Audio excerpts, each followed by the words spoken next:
لہٰذا میں یہ چاہتا ہوں کہ بلا کسی تمہید و تاخیر کے آج کے جلسے کی جو جاندار شاندار بڑی باوقار جو صدارت فرما رہے ہیں جناب حضرت مولانا اسعد اللہ صاحب دامت برکاتہم العالیہ، میں بڑے ادب کے ساتھ حضرت سے گزارش کر رہا ہوں کہ حضرت تشریف لائیں اور حضرت بھی اپنا اظہار خیال پیش کریں۔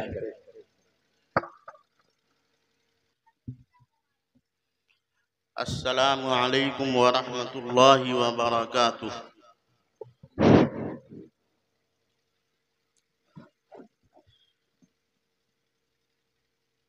الحمد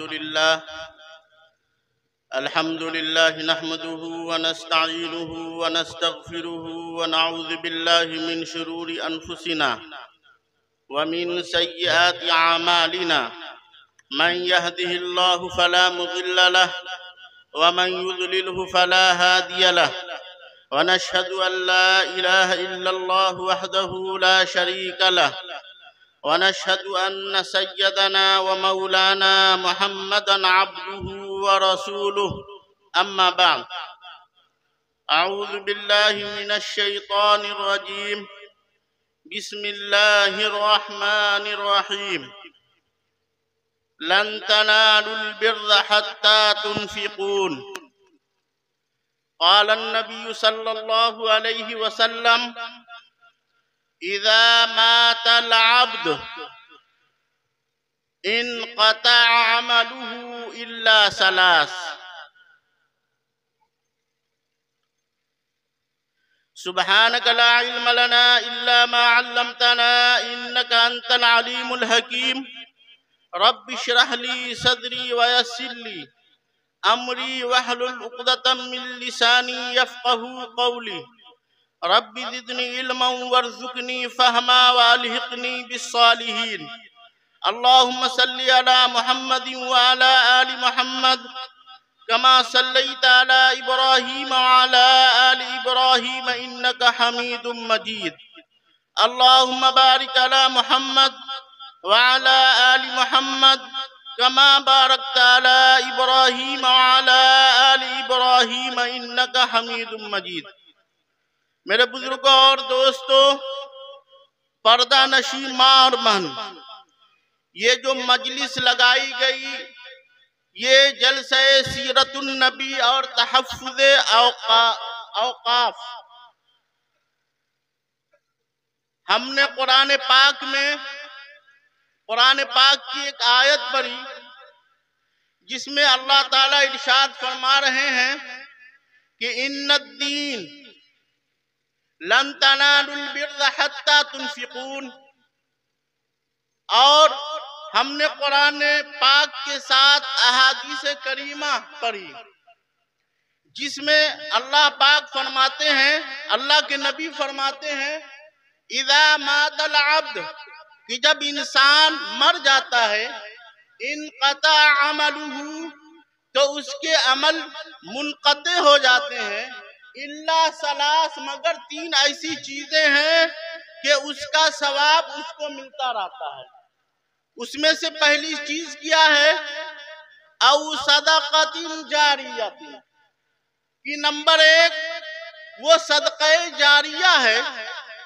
دوسری جو چیز ہے العلم ينتفع بہا، کہ وہ ایسا علم جس سے لوگ فائدہ اٹھائیں، اور جو تیسری چیز ہے وہ اولاد صالح ہے۔ تو یہ جو جلسہ کیا گیا یہ تحفظ اوقاف کا جلسہ ہے، تو ہمیں پہلی جو چیز ہے جس کے بارے میں اللہ کے حبیب نے فرمایا کہ صدقہ جاریہ، تو صدقہ جاریہ کیا ہے؟ تو اس سے پہلے ہمیں یہ سمجھنا ہے کہ اوقاف کیا ہے، وقف کیا ہے۔ تو وقف کے معنی ہے روکنا، وقف کے معنی ہے روکنا۔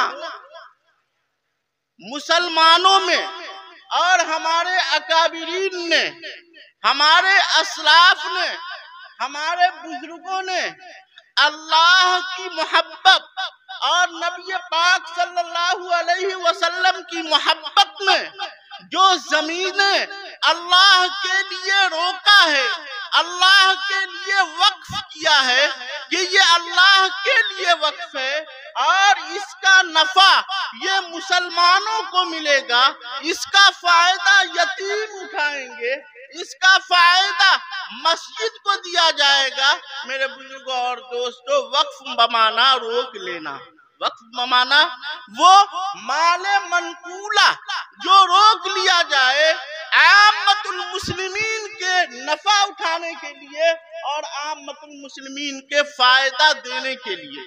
میرے بزرگوں اور دوستو یہ وقف جو ہے یہ نبی پاک سرور کائنات احمد مجتبی محمد مصطفیٰ صلی اللہ علیہ وسلم کے دور میں تھا، میں بھی تھا، اللہ کے حبیب نے بھی وقف کیا ہے اللہ کی رضا کے لیے۔ اللہ پاک نے جو زمین وقف کی اور اس پر مسجد قباء بنا، اسی طریقے سے مدینہ منورہ میں اللہ کے حبیب نے زمین کو وقف کیا اور اس میں مسجد نبوی کو قائم کیا گیا، وہاں مسجد نبوی ہے۔ اسی طرح اللہ کے نبی کے پاس 7 زمینیں تھیں جو اللہ کے نبی نے اللہ کی رضا کے لیے اور مسلمانوں کے فائدے کے لیے اور غریبوں کے فائدے کے لیے عامت المسلمین کے فائدے کے لیے اللہ کے حبیب نے ان 7 جگہوں کی زمین کو اللہ کی رضا کے لیے اللہ کے لیے وقف کیا۔ میرے بزرگوں اور دوستو یہ وقف ہے۔ اسی طریقے سے صحابہ اکرام رضوان اللہ تعالی اجمعین کے دور کو آپ دیکھیں تو اس میں بھی وقف کا ثبوت ملتا ہے کہ صحابہ اکرام رضوان اللہ تعالی اجمعین نے وقف کیا ہے اپنی جائیدادوں کو۔ جب اللہ کے حبیب سرور کائنات احمد مجتبی محمد مصطفیٰ صلی اللہ علیہ وسلم اور آپ کے جانثار صحابہ جب مکہ سے ہجرت کر کے مدینہ گئے تو مدینہ میں پانی پینے کی بڑی دقت تھی اور بہت دشواری تھی۔ وہاں ایک کنواں تھا جسے بیر روما کہا جاتا ہے، جو یہودیوں کا کنواں تھا اور وہ مسلمانوں کو جو پانی دیتے تھے تو وہ بہت اجرت دیا کرتے تھے اور بہت قیمت میں دیا کرتے تھے۔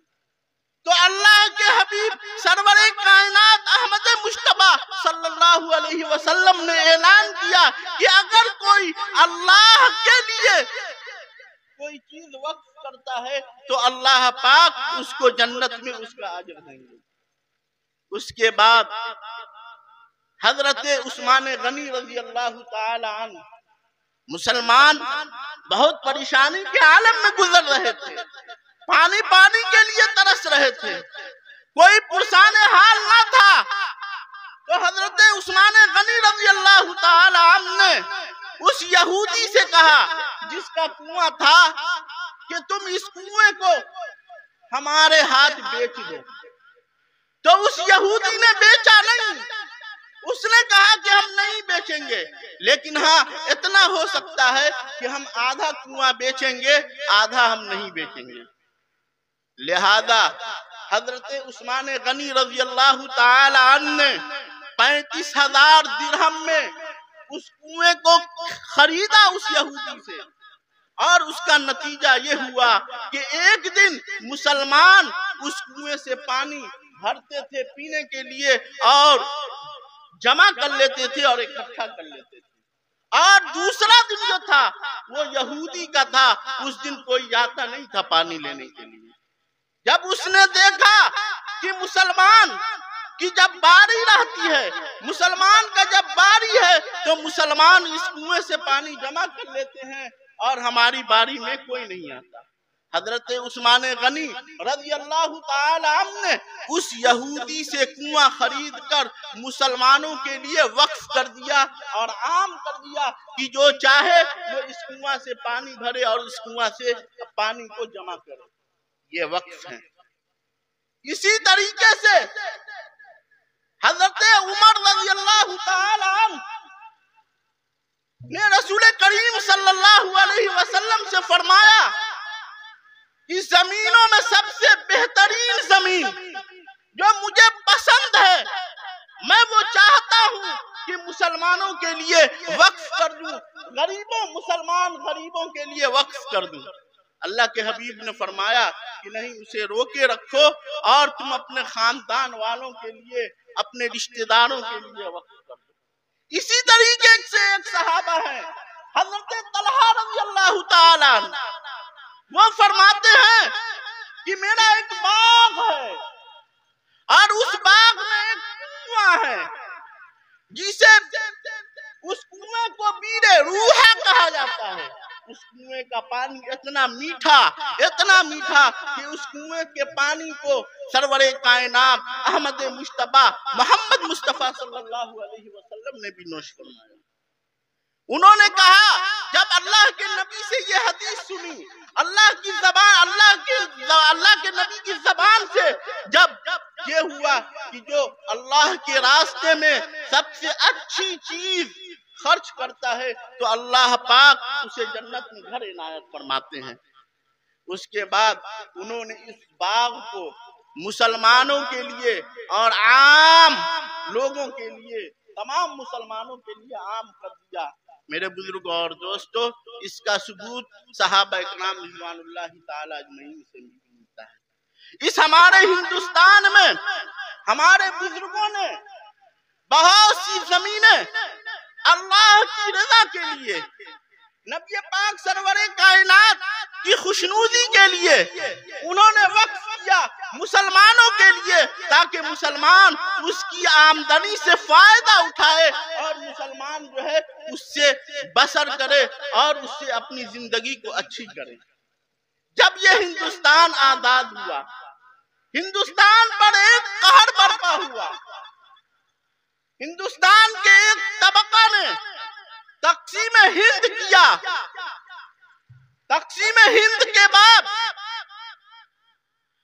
47 اور 48 49 میں ہمارے اکابرین مجاہد ملت حضرت مولانا حفظ الرحمان سیوہاروی رحمت اللہ علیہ جو مجاہد تھے اپنے وقت کے، انہوں نے دیکھا کہ وہاں سے جو لوگ آ رہے ہیں وہ وقف کی زمینوں پر قبضہ کر رہے ہیں، وقف کی زمینوں کو غصب کر رہے ہیں۔ انہیں فکر ہوئی کہ جو ہمارے اکابرین نے جو زمین اللہ کی رضا کے لیے وقف کیا تھا وہ اس پر قبضہ کر رہے ہیں، کس طرح اس زمینوں کو چھینا جائے اور اس زمین کو اپنے قبضے میں لیا جائے۔ لہذا انہوں نے ایک میٹنگ بلائی اپنی جمعیت علماء کے اکابرین ممبران کے ساتھ، اور 1954 میں ایک وقف بل پیش کیا گیا، بنایا گیا۔ اس وقت کے جو پارلیمنٹ کے ممبر تھے اور جو ایک وکیل بھی تھے عبداللہ قاسمی رحمت اللہ علیہ کو، ان کو سپرد کیا گیا کہ وہ پارلیمنٹ میں جو ہے اس بل کو رکھیں۔ لہذا انہوں نے اس بل کو رکھا۔ اس کا نتیجہ یہ ہوا کہ پھر 56 میں جا کر 1956 میں یہ وقف بل کے نام سے یہ ایک میمورنڈم بنایا گیا۔ اس کے بعد پھر اس میں کمی کر کے انہوں نے بل پاس کیا، پھر جو ہے 62 میں، پھر 64 میں، پھر اسی طریقے سے 1995 میں، پھر اسی طریقے سے 2012 میں باقاعدہ جب وقف کے اس کو اچھے سے سجایا گیا اور اس میں یہ کیا گیا، تب یہ جو ترمیمی بل جو ہماری حکومت جو اس پر نظر گرائی ہوئی تھی، 2024 اس نے 40 ایسے نکات اور 40 ایسی چیزوں کو انہوں نے بدل دیا کہ اگر وہ بدل دیا جائے تو وقف کی زمین باقی نہیں رہتی۔ جو ہماری مساجد ہیں، جو ہمارے خانقاہ ہیں، جو ہمارے قبرستان ہیں وہ ہم سے چھین لینے پر اور اس پر قابض ہونے کے چکر میں وہ لگے ہوئے ہیں. انہوں نے اس میں ترمیم کیا اور یہ کہا کہ یہ جو وقف ہے، وقف کے جو ممبران ہیں، اس ممبران میں 2 غیر مسلم ہوں گے. میرے بزرگوں اور دوستو، آپ بتائیں کہ یہ مسلمان کی چیز ہے. مسلمان کے اسلاف نے اپنے اولادوں کو عنایت کیا ہے، دیا ہے، اپنے لوگوں کو دیا ہے، اور وہ یہ چاہتے ہیں کہ اس میں جو ممبر ہوں وہ غیر مسلم کے 2 ممبر ہوں. کیا ایسا ہو سکتا ہے؟ نہیں ہو سکتا. ابھی آپ نے 2 سال پہلے سنا ہوگا کہ بابری مسجد کی کمیٹی تشکیل دی گئی، اور اس بابری مسجد کی کمیٹی میں کیا وہ 2 مسلمان کو رکھیں گے؟ نہیں رکھیں گے. کیا اسی طریقے عیسائی کی جو کمیٹی ہے، ان کی جو تنظیم ہے، کیا وہ عیسائی حضرات کسی مسلمان کو رکھیں گے؟ نہیں رکھیں گے. رکھنا بھی نہیں چاہیے، رکھنا بھی نہیں چاہیے. کیوں؟ اس لیے کہ وہ اپنے دھرم کے حساب سے اور اپنی تنظیم کے حساب سے وہ اپنی جگہ صحیح ہے. یہ اصل میں یہ وقف کے ذریعے سے یہ ہندوستان کے دستور کو بدلنا چاہتے ہیں. مسلمان کو جو دستور میں جو ایکٹ دیا گیا 14 اور 25 اور 26 کہ ہندوستان میں جتنے بھی باشندے ہیں انہیں پوری آزادی کے ساتھ اپنے مسلک کے ساتھ جینے کا حق ہے. میرے بزرگوں اور دوستو، اس میں یہ ترمیم کر کے یہ بتانا چاہتے ہیں اور وہ ملک کی سالمیت پر وہ دھاوا بول رہے ہیں اور ملک کے دستور کو وہ کیا نام ہے مٹانا چاہ رہے ہیں. ہم انشاءاللہ ایسا نہیں ہونے دیں گے. لہذا ہر مسلمان، چاہے وہ نوجوان ہو، چاہے وہ بوڑھا ہو، چاہے وہ مرد ہو، چاہے وہ عورت ہو، ہر مسلمان اور ہر مسلمان عورتیں جو پڑھی لکھی ہیں، جو موبائل چلانا جانتی ہیں، میرے بزرگوں اور دوستو، ان تک یہ بات پہنچائی جائے کہ ہم اپنے اوقاف کے تحفظ کے لیے جب یہ کالا بل پارلیمنٹ میں پیش کیا گیا تو اپوزیشن کے لوگوں نے بوال کیا. اس کا نتیجہ یہ ہوا کہ وہ وہاں رد کیا گیا، اور رد کرنے کے بعد اب رائے عامہ مانگی گئی کہ لوگوں کی کیا رائے ہے. میرے بزرگوں اور دوستو، ہم خواب غفلت میں سوئے ہوئے ہیں، ہم جاگے نہیں ہیں.